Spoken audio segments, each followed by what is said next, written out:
আসসালামু আলাইকুম, শুভ সকাল। টেক্সটাইল অ্যান্ড অ্যাপারেল মার্চেন্ডাইজিংয়ের 12 নম্বর লেকচারে সবাইকে স্বাগতম। আজকে আমরা ইনকোটার্মস নিয়ে পড়ব মূলত, আর ইনকোটার্মস আর এটার পর হচ্ছে এক্সপোর্ট আর ইম্পোর্ট ডকুমেন্টেশনগুলো নিয়েও একটু ডিসকাস করব। এটাই মোটামুটি লাস্ট টপিক। এইটা নিয়ে আরেকটা ক্লাস নিলে শেষ হয়ে যাবে, বা আজকেও শেষ হয়ে যেতে পারে, আপনাদের উপর। ইনকোটার্মস, মেহেদি, এটার পূর্ণরূপটা কি? আপনার প্রেজেন্টেশন ছিল এটার উপর, কার ছিল? ও, সবুজের ছিল। আচ্ছা আচ্ছা, ইনকোটার্মস এটার পূর্ণরূপ কি?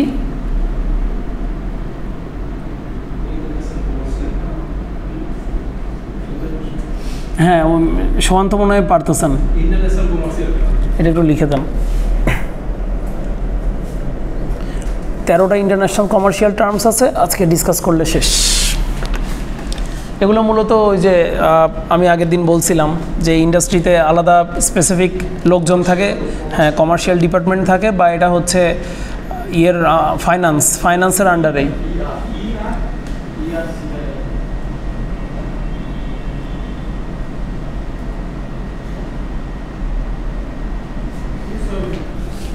TERM terms.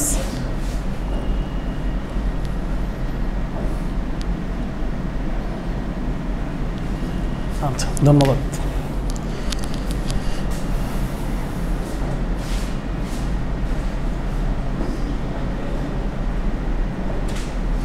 তাহলে রিমন রিডিং পড়েন। The Incoterms or international commercial terms are a series of predefined commercial terms published by the International Chamber of Commerce. তাহলে আইসিসির পূর্ণরূপ কি? International Chamber of Commerce. International Cricket Council না? আমিও তো এটা আজকে নতুন দেখলাম, ICC, International Chamber of Commerce. Okay, আচ্ছা।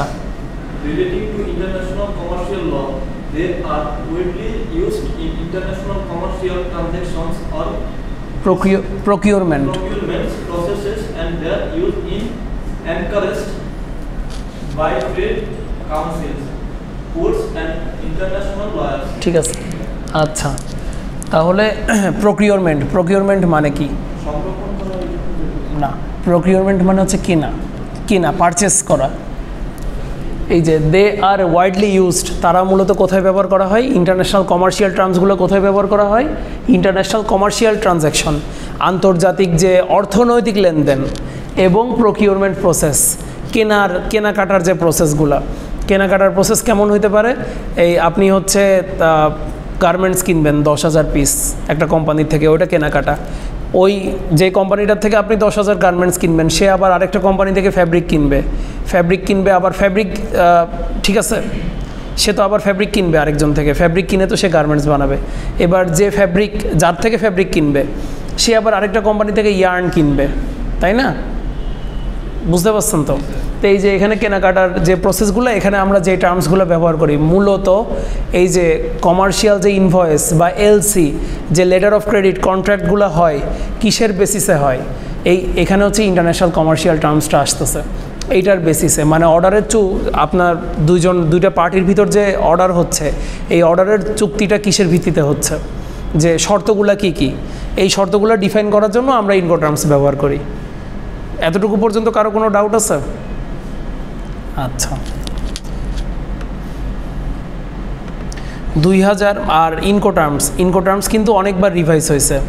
ইনকোটার্মস is a registered trademark of International Chamber of Commerce, যে আন্তর্জাতিক ব্যবসা বাণিজ্যের সংস্থা যেটা, সেইটাতে ইনকোটার্মস ওরা আইডেন্টিফাই করছে এবং এটা ওরা স্ট্যান্ডার্ডাইজ করছে।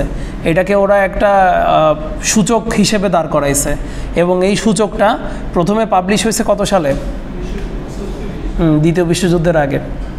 তারপরে ইনকোটার্মস রুলস ওয়ার অ্যামেন্ডেড, রুলগুলো আস্তে আস্তে সংশোধিত হয়েছে অনেকবার।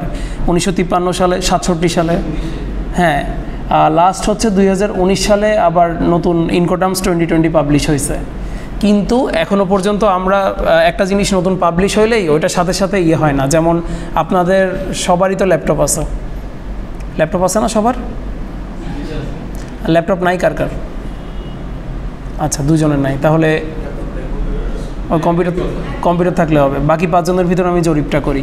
এই কম্পিউটারের ভেতর উইন্ডোজ 7 আছে কার কার? না, তো যেহেতু ডেস্কটপ আমি ওই জন্য উইন্ডোজ 7টা অপশনে রাখছি। উইন্ডোজ 7 একজন। উইন্ডোজ 11 আছে কার কার? 11 একজনেরও নাই। এই যে আমি এই জন্য এই জরিপটা করলাম। বাকি 4 জনেরই সবার 10। আমি ওটাই বলতেছি যে এই যে ইনকোটার্মস যে 2020 আসছে, এটা কি এখনই প্র্যাকটিসে চলে আসবে?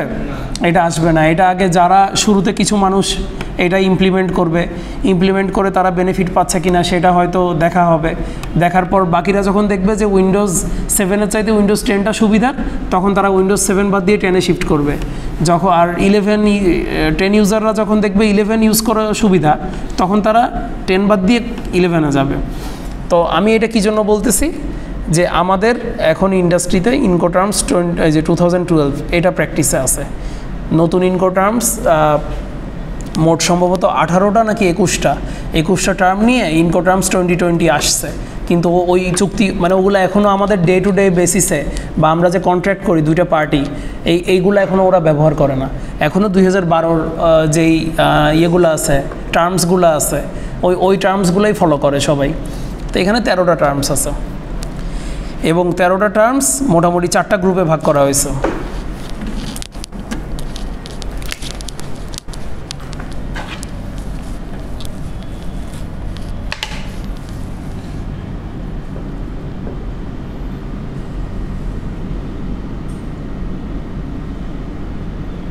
বোর্ড তো পুরো আসতেছে না, না?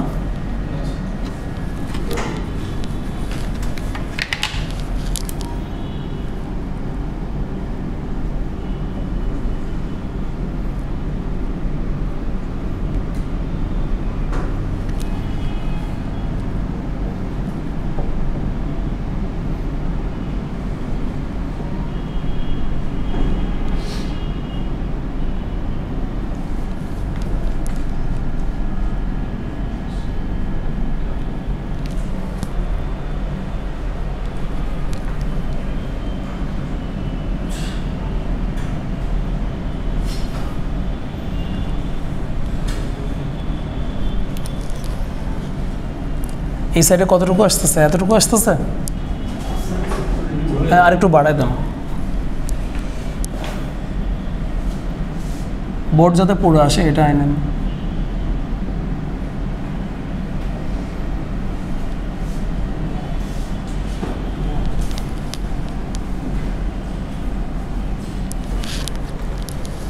তাহলে 4টা গ্রুপে আমরা ভাগ করছি, EFCD, ঠিক আছে? তাহলে কোন গ্রুপটার বিশেষত্ব কি? ই দিয়ে কি বুঝবো, এফ দিয়ে কি বুঝবো, সি দিয়ে কি বুঝবো, ডি দিয়ে কি বুঝবো? তাহলে প্রথমে ইর কথাটা বলি। ই দিয়ে শুধু একটাই টার্ম আছে, ইতে একটাই টার্ম, সেটা হচ্ছে এক্স ওয়ার্কস বা এক্স ফ্যাক্টরি। EXWORKS অথবা EX ফ্যাক্টরি, FACTORY। তো এক্স ওয়ার্কস মানে কি?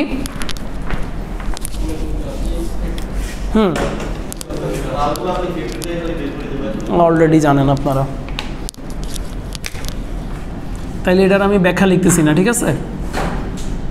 এক্স ওয়ার্কস নিয়ে কারো কোনো কোশ্চেন আছে? এটা ডোমেস্টিক যে কন্ট্রাক্টগুলো, ডোমেস্টিক যে অর্ডারগুলো, সেখানে এটা অনেক বেশি ফ্রিকোয়েন্টলি ইউজ হইতেই পারে। যে কিভাবে বলবো, যেমন ইয়েতে ষষ্ঠীতলা আছে না? ষষ্ঠীতলা মনে হয় চিনেন না আপনি? ষষ্ঠীতলা, এটা যশোরের যে একটা জায়গার কথা বলতেছি।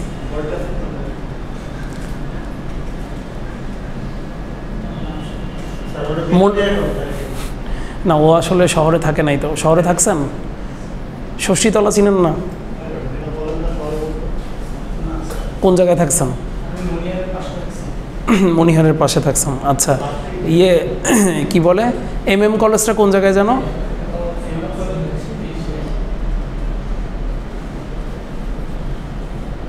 দরা টানার পরে চাচড়া না? হ্যাঁ, আচ্ছা। তো যশোরে ওই একটা জায়গা আছে, যশোরের যে সেন্ট্রাল কলেজ, ঢাকাতে সবচেয়ে বড় কলেজ কোনটা? নর্ডেম না, ওই সরকারি ভেতরে ঢাকা কলেজ। তো তো এরকম ঢাকা কলেজের মতো যশোরের সবচেয়ে বড় কলেজটা হচ্ছে MM college, Michael Madhusudan Dutta college. তো ওই কলেজের পাশে একটা মানে লোকাল গার্মেন্টস ফ্যাক্টরি আছে, এবং সেই লোকাল গার্মেন্টস ফ্যাক্টরি থেকে ফার্স্ট ইয়ারে আমরা হচ্ছে যখন ডিপার্টমেন্ট থেকে গেঞ্জি বানাইছিলাম, আমরা হচ্ছে ওখানে অর্ডার দিয়েছিলাম। অর্ডার দেওয়ার পর অর্ডারের কন্ট্রাক্ট কী ছিল যে আমাদের 1 সপ্তাহের ভিতর লাগবে গেঞ্জি, আপনারা প্রিন্ট করে দিবেন, আপনারাই বানাবেন, মানে ওটা গার্মেন্টসই। ওরা হচ্ছে ফ্যাব্রিক মনে হয় নারায়ণগঞ্জ থেকে অথবা গাজীপুর থেকে এনে এমনকি চিটংয়েও, এটা নারায়ণগঞ্জ গাজীপুর থেকে আমি দেখছি ফ্যাব্রিক নিয়ে যায়। তো ওইসব জায়গায় তো ফ্যাব্রিকের সেট আপ নাই।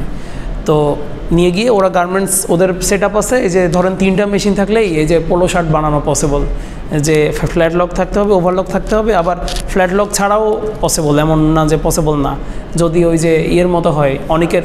এটা দিয়ে ওভারলক দিয়ে ডাইরেক্ট সেলাই হয়। তো 3টা সেলাই সাথে হয়, তো ফ্ল্যাট ওভারলক দিয়ে একদম ফ্ল্যাট লক, হ্যাঁ হচ্ছে ওভারলক 2টা হয়। ওই তো আমি ওটাই বলতেছি যে ফ্ল্যাট লক না থাকলেও, ফ্ল্যাট লক দিয়ে না, মানে আপনার ওভারলকের সেলাই ওভারলক মেশিনে, হ্যাঁ ওই আপনি যেটা বলছেন সেম রাইট। তো ওই অনেকের যে গেঞ্জিটা, এটা ফ্ল্যাট লক ছাড়াও বানানো যাবে, জাস্ট নিচের হেমিংটার জায়গায় নিচে আরেকটা রিব অ্যাটাচ করে দিবে। এই হেমিংটা দিতেই প্রবলেম হয় আর কি, হেমিং দেওয়ার জন্য ফ্ল্যাট লকটা লাগে। আচ্ছা যাই হোক, তো তারা ওরকম 3টা মেশিনের নিয়ে টোটাল মনে হয় 12টা মেশিন, মানে 4টা সেট বানাইছে 3 মেশিন করে করে। ব্যাপারটা বুঝতে পারছেন যে এটা একটা আর সিঙ্গেল নিডেল একটা, ওরকম করে করে 12টা মেশিনের ছোট্ট সেট আপ। ওখানে তার ভিতরে ওই নিজেরা হচ্ছে একটা ইয়ে নিছে, স্ট্রেট নাইফও কিনছে, ফ্যাব্রিক সরাসরি থান হিসেবে নিয়ে এনে ওরা প্লাই করে তার উপর যখন প্যাটার্ন বানায়, সেই প্যাটার্ন দিয়ে জাস্ট কেটে ওরা ডিফারেন্ট সাইজে ইয়ে করে অর্ডার নিয়ে সেলাই করে। আর প্রিন্টিং হচ্ছে ওদের পরিচিত আছে। আর স্ক্রিন প্রিন্টিং আপনারা পড়ছেন কিনা জানি না, পড়া হয়েছে? ওয়েট প্রসেসিংয়ে স্ক্রিন প্রিন্টিং নিয়ে পড়া হয় নাই? প্রিন্টিং সম্পর্কে কয়টা বাজে এখন? আচ্ছা, প্রিন্টিং সম্পর্কে একটু হালকা করে বলি। স্ক্রিন প্রিন্টিং খুবই সিম্পল একটা জিনিস। এখানে ছাঁচ ছিল, ছাঁচগুলো 1400 ছাঁচ, চিনেন তো সবাই, ফ্রেমগুলো তো সবাই চিনেন, কাঠের ফ্রেম, ভিতরে হচ্ছে ওটা হচ্ছে মেশ ফ্যাব্রিক কি আপনারা মেশ ফ্যাব্রিক কি জার্সির ফ্যাব্রিকের চেয়েও নিম্নমানের ফ্যাব্রিক। ওইটা নিম্নমানের ফ্যাব্রিক মানে কি, ওটা না ওইটা মানুষ পরে না, ওটা হচ্ছে ছিদ্রযুক্ত মানে হচ্ছে ওইটার ভিতর দিয়ে ইজিলি জিনিসপত্র, হ্যাঁ মশারির নেট ফ্যাব্রিকের মতো, ওটার ভিতর দিয়ে আপনি রং পাস করাতে পারবেন ইজিলি। তো কাঠের যে ফ্রেমটা, কাঠের ফ্রেমে মেশ ফ্যাব্রিক আগে অ্যাটাচ করে, ওটা গাম দিয়ে করতে পারে অথবা পেরেক মেরেও করতে পারে। করার পরে কি করে, ওখানে হচ্ছে একটা ইমালশন দেয়া হয়, একটা কেমিক্যাল, একটা আলাদা সেপারেট কেমিক্যাল। সেই ইমালশনটা দিলে কি হয়, ইমালশনটার বিশেষত্ব হচ্ছে আমি যতটুকু এরিয়া চাবো ততটুকু এরিয়া আমি আলোর রিফ্লেকশন দিয়ে ওই ইমালশনটা শক্ত করে ফেলবো। ইমালশনটা তখন হচ্ছে মানে যে জিনিসটা আপনার বৈষম্যভেদ্য, আমরা হচ্ছে পর্দা 3 প্রকার পড়ছি না বায়োলজিতে, কোষ বা কোষের ঝিল্লি, একটা হচ্ছে ভেদ্য, একটা হচ্ছে দুর্ভেদ্য, একটা হচ্ছে বৈষম্যভেদ্য মানে কি, কিছু পাস করবে, মানে আমার যেটা ছোট পার্টিকেল চিকন কণা ওগুলো পাস করবে, বড় পার্টিকেল পাস করবে না, বড় কণা পাস করবে না। মেশ ফ্যাব্রিকটা দিয়ে বৈষম্যভেদ্য আমরা একটা পর্দা তৈরি করি, এবং পর্দা তৈরি করার পর ইউনিভার্সিটি অফ স্কলার্সের লোগো যেটা, ওইটা যদি আপনারা ছাঁচ তৈরি করেন, ওইটা হচ্ছে সাবলিমেশন পেপারে প্রিন্ট করতে হবে। প্রিন্ট করে ওই যে আপনি ইমালশনটা পেস্ট করলেন ওই পুরো ফ্রেমটার ওপর, তার উপরে স্টিকার দিয়ে লাগাই দিতে হবে উল্টা করে। লাগাই দেওয়ার পরে এরকম হচ্ছে খুবই পাওয়ারফুল হচ্ছে টিউবলাইট আছে, বা এরকম নর্মাল টিউবলাইট দিয়েও, বা সানলাইটে রাখলে 10-15 মিনিট রাখতে হবে, বা আপনি এরকম টিউবলাইট দিলে টিউবলাইটের নিচে হচ্ছে 1 মিনিট রাখলে হয়। ওটা আলাদা লাইট বক্স বানায়, যারা আপনারা কোনো প্রিন্টিং ওয়ার্কশপ ভিজিট করে আসলেই বুঝতে পারবেন। কেউ তো মনে হয় কোনো প্রিন্টিং ওয়ার্কশপে এখনও ভিজিট করেন। হ্যাঁ,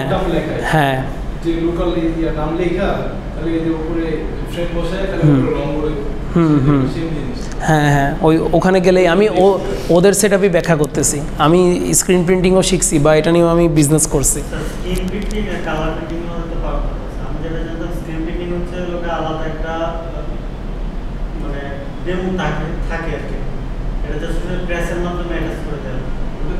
শোনেন, আপনি যেটা বলতেছেন, হ্যাঁ হ্যাঁ হ্যাঁ, হিট প্রেস, আপনি যেটা বলতেছেন ওটা সাবলিমেশন প্রিন্টিং। সাবলিমেশন প্রিন্টিংয়ে কী হয়, একটা কালার প্রিন্টার থাকে, ওগুলো সম্ভবত 10-15 হাজার টাকার যে প্রিন্টার, একটু ফ্যান্সি প্রিন্টার, সেই প্রিন্টার থেকে এই যে ওই হিউগো বস যে লোগোটা আমি টার্গেট করছি যে এইটা আমি হচ্ছে মেহেদির শার্টে ওইটা ইয়ে করবো, সাবলিমেশন প্রিন্ট দিয়ে প্রেস করে দিব, মানে বা ওই সাবলিমেশন প্রিন্টিংটা করব, তখন আমি প্রিন্টার থেকে এই জিনিসটা প্রিন্ট করব। প্রিন্ট করে ওই যে ওখানে আপনি 12 ডিগ্রি 180 ডিগ্রি সেন্টিগ্রেডে 12 সেকেন্ড ওই 1 অ্যাটমসফিয়ারিক প্রেশারে প্রেস করলে হয়ে যাবে জিনিসটা।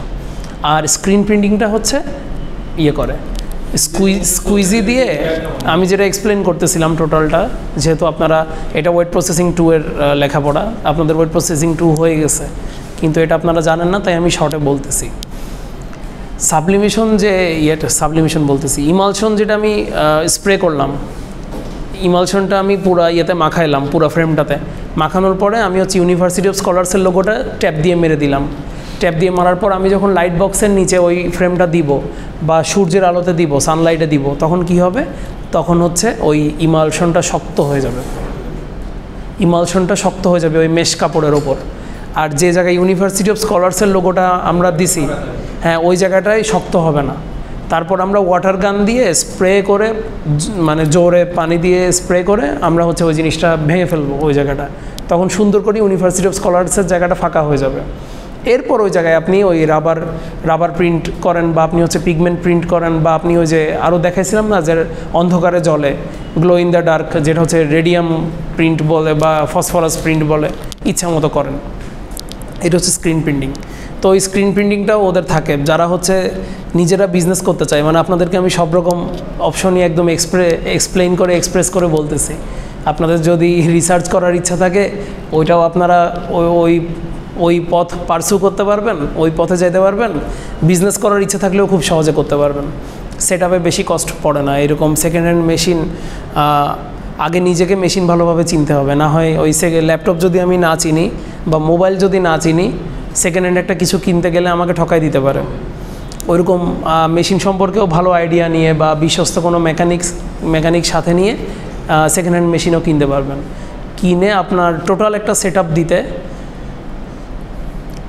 মানে জাস্ট ইকুইপমেন্টের কথা বলতেছি, ঘর বাড়ির ভাড়া তো আপনার এলাকা ভেদে ভ্যারি করবে, ইকুইপমেন্টের সেট আপ দিতে 2 লাখের বেশিও লাগবে না।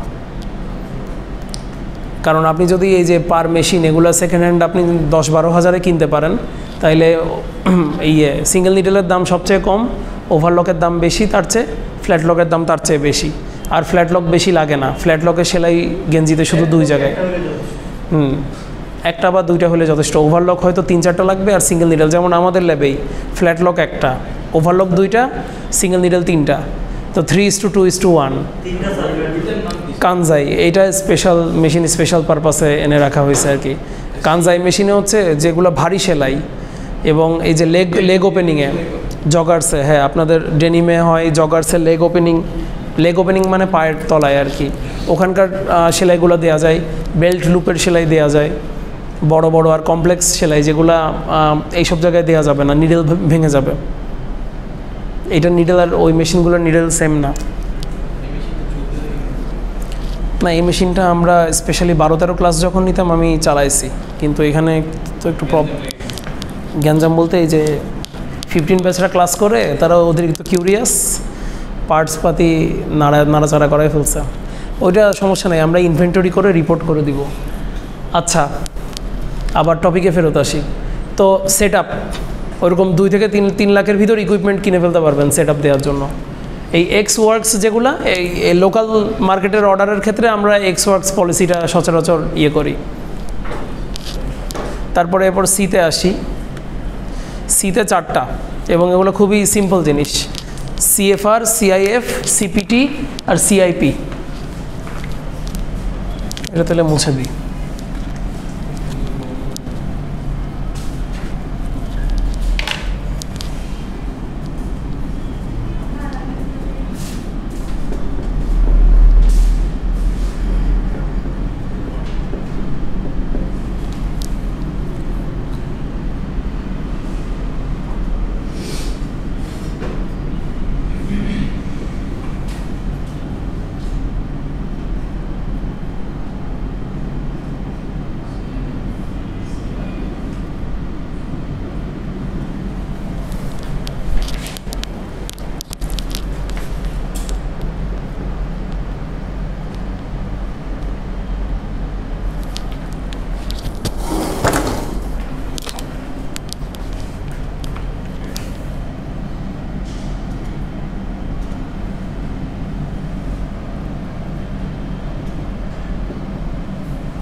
তাহলে C&F, কস্ট অ্যান্ড ফ্রেট, এটা একটু এক্সপ্লেন করেন তো কেউ,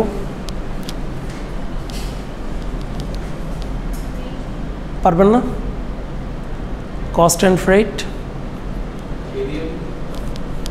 ফ্রেট শব্দের অর্থ, হ্যাঁ এটা কি মনে হয় ফ্রেট?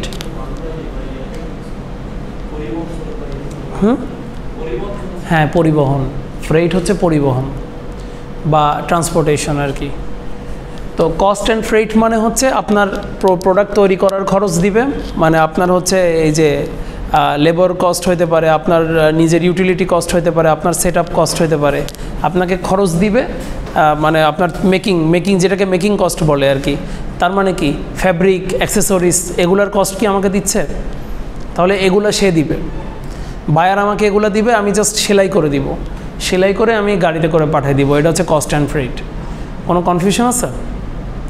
আচ্ছা, আর যেটা হচ্ছে CIF, ওইটা হচ্ছে cost and freight with insurance, মানে আমি একটা ইন্স্যুরেন্স কোম্পানির সাথে ইন্স্যুরেন্স করব এবং সেটার খরচ মানে ইন্স্যুরেন্স কোম্পানির সাথে আমি বুঝে নিব, ও আমাকে ওভারঅল একটা টাকা দিয়ে দিবে।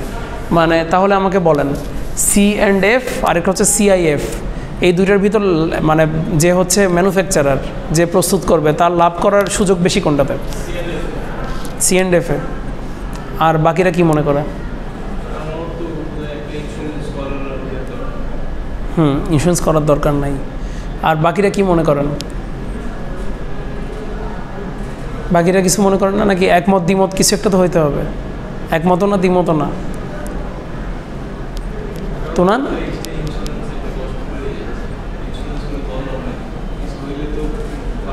হ্যাঁ আপনার লজিকটা বুঝছি, বাকিরা কি মনে করে দেখি। সবুজ CIF মানে সোহানের বিপরীতে, কি জন্য?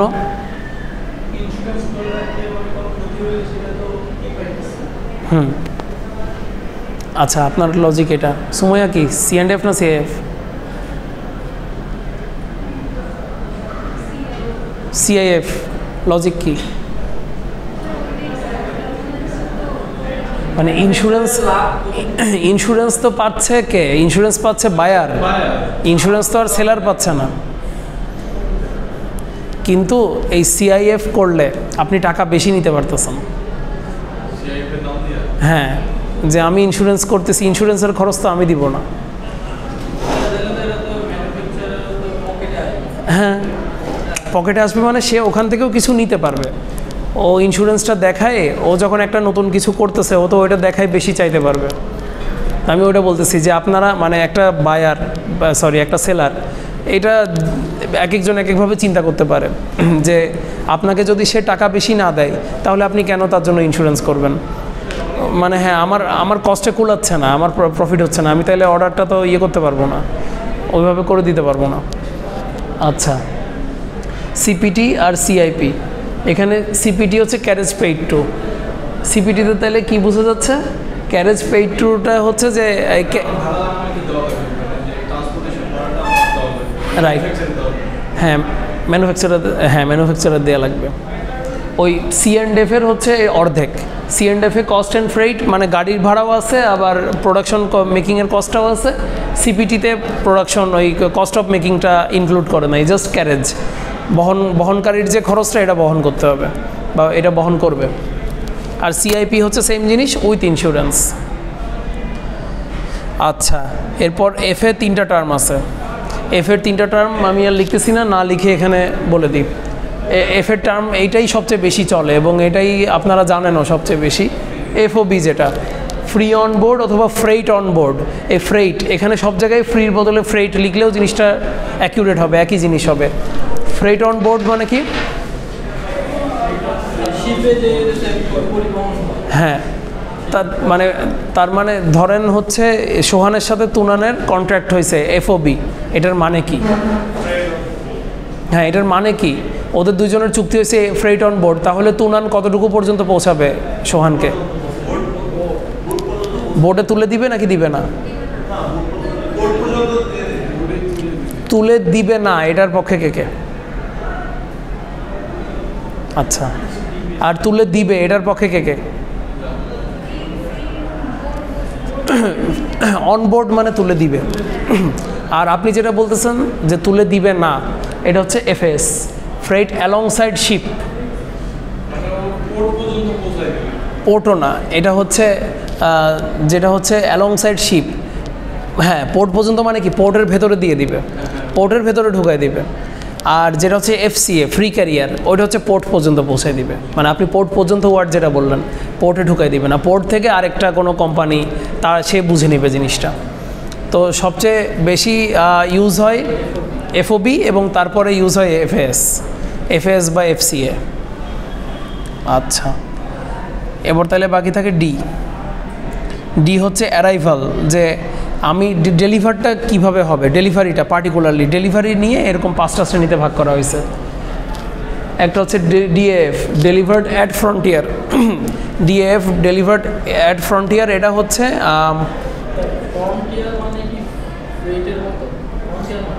এটা পুরোটাই ডেলিভারি। হ্যাঁ, ফ্রন্টিয়ার মানে আমি বলতেছি ডেলিভার্ড অ্যাট ফ্রন্টিয়ার মানে হচ্ছে এটা সচরাচর শিপ না, সি না, সি ছাড়া এটা হচ্ছে স্থলপথে যেতে পারে অথবা এটা এয়ারেও যেতে পারে। ফ্রন্টিয়ার, ডেলিভার্ড অ্যাট ফ্রন্টিয়ার, যেটা not sheep.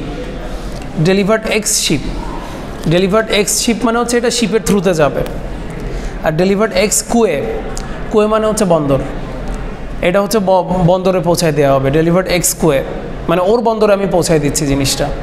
R delivered ex sheep হচ্ছে আমি শিপ মানে শিপ পর্যন্ত পৌঁছায় দিচ্ছি আর কি। আর ডিডিইউ ডিডিপি, এই দুইটা সিম্পল জিনিস। একটা হচ্ছে ডেলিভার ডিউটি আনপেইড, একটা হচ্ছে ডেলিভার ডিউটি পেইড। তার মানে ডেলিভারির জন্য আমি আলাদা টাকা নিচ্ছি, আরেকটা হচ্ছে ডেলিভারির জন্য আমি টাকা নিচ্ছি না, ওটা হচ্ছে বাকিতে আমি দিয়ে দিচ্ছি, ওটা ও বুঝে নিচ্ছে। মানে অনেকটা সুন্দরবনে কুরিয়ারে পাঠানোর মতো, সে টাকা দিয়ে রিসিভ করবে অথবা আপনিও টাকা দিয়ে পাঠাতে পারেন। সেক্ষেত্রে আপনি ওই টাকাটা ওর থেকে অর্ডার কনফার্ম করার সময় নিয়ে নিচ্ছেন এক্সট্রা টাকাটা। এই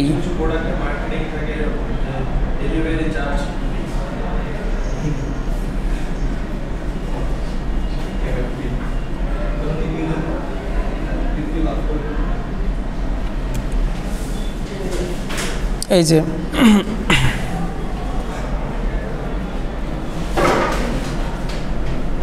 এটা এয়ার কার্গো হইতে পারে অথবা রাস্তা হইতে পারে, যেটা হচ্ছে ডিএফ, যেটা ফ্রন্টিয়ার। আচ্ছা, কারো কোনো কোশ্চেন আছে? এটা সাবলিমেশন। এই যে স্টিকার, এই স্টিকারগুলো সে ইয়ে করতেছে, বললাম না যে সে প্রিন্ট করে নিছে স্টিকারগুলো। স্টিকার প্রিন্ট করে সে হচ্ছে আয়রন দিয়ে কি করতেছে, হিট দিচ্ছে, প্রেসার দিচ্ছে। এটা সাবলিমেশন।